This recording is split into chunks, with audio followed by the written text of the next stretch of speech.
আমরা চলে এসেছি, এটা আমার বাসা। ওরে বাবা, এত বড়! এটা তোর বাড়ি? কেমন লাগছে? মাশাআল্লাহ, খুব সুন্দর।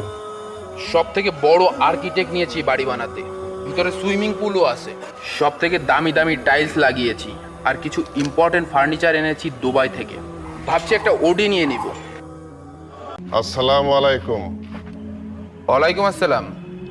কি চাই? বাবা, আমার পাওনা টাকাটা দিলে খুব উপকৃত হতাম, খুব দরকার। কিসের টাকা? তোমার বাসায় দিনমজুরের কাজ করি, গত মাসের বেতনটা যদি দিতে বাবা। এক কাজ করেন, সামনের সপ্তাহে আসেন। বাবা, গত 2 সপ্তাহ ধরে বলছো সামনের সপ্তাহে আসেন, সামনের সপ্তাহে আসেন। আমার বাসায় খাবার কেনার টাকা পর্যন্ত নেই, খুব কষ্টে আছি। 2 টাকা চাকর হয়ে তুই মুখে মুখে কথা বলছিস? যা, তোর আর কাজ করা লাগবে না, নতুন চাকর ঠিক করছি। বাবা, এই কেমন কথা বলছো? আমার বাসার সবাই না খেয়ে আছে। 1 টাকাও দেবো না, চোখের সামনে থেকে যা। মেজাজটাই খারাপ করে দিল। একটা কথা বলছি, কষ্ট পাস না। আমার কাছে তুই সব থেকে ছোট লোক। মানে?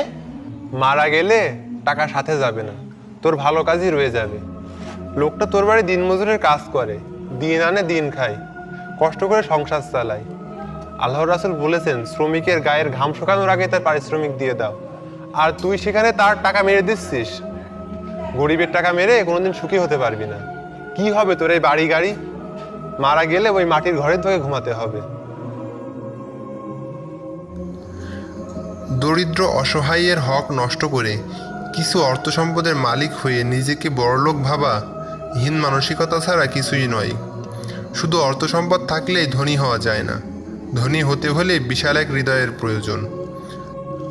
আর প্রকৃত ধনী তো সেই ব্যক্তি যে আখেরাতের কথা চিন্তা করে।